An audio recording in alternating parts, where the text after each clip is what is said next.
ఓసారి 2000 రూపాయల నోటు, ₹1 నాణెం ఒకే పర్సులోకి చేరాయి. అప్పుడు రూపాయి నాణెం 2000 నోటుతో కలిసిన తన్మయత్వంతో కూడిన ఆనందంలో అలాగే చూస్తూ ఉండిపోయింది. దాంతో 2000 నోటు రూపాయి నాణెంతో ఇలా అంది, ఏంటి మిత్రమా నన్ను అంతలా తదేకంగా చూస్తున్నావు అని.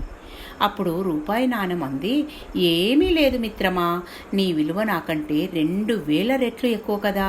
నీవు నీ జీవితకాలంలో ఎంతోమంది కష్టాలు తీర్చి కన్నీళ్లు తుడిచి ఉంటావు, ఎంతోమంది ఆకలి తీర్చి ఆదుకొని ఉంటావు కదా, అందుకే అలా చూస్తున్నా.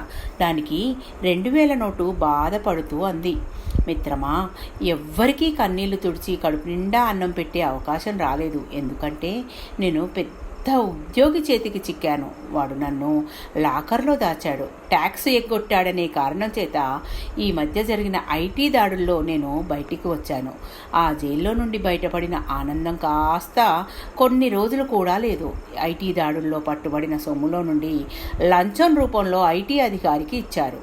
ఆ లంచం తీసుకున్న అధికారి నన్ను మళ్ళీ బ్యాంకు లాకర్లో పడేస్తే కొన్ని రోజుల తర్వాత బయటికి వచ్చాను. నా జీవితం మొత్తం జైల్లోనే, లాకర్లోనే గడిచిపోయింది. కానీ నీ సంగతి చెప్పు మిత్రమా అంటూ రూపాయి వంక చూస్తుంది.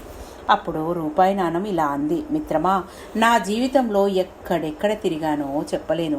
భిక్షగాడి పల్లెంలో పడి వాడి ఆకలి తీర్చాను. ఏడుస్తున్న పిల్లాడికి చాక్లెట్ ఇప్పించి వాడి మొహంలో చిరునవ్వులు చూశాను.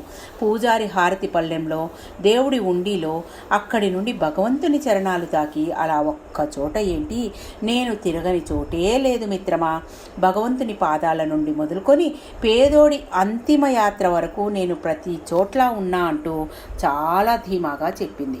అప్పుడు 2000 నోటు ఇలా అంది, ఎంత విలువైనది అన్నది కాదు మిత్రమా, ఎంత మందికి చేరువై వారి ఆకలి తీర్చామన్నదే ముఖ్యం అంటుంది. గొప్ప విలువ ఉంది, కానీ నీ అంత గొప్పగా ఎవరూ బ్రతకలేరు. ఎంత విలువ ఉంది అనేది కాదు, ఎంత మందిని అక్కున చేర్చుకున్నామన్నదే ముఖ్యం. Thank you. మీ పద్మజ.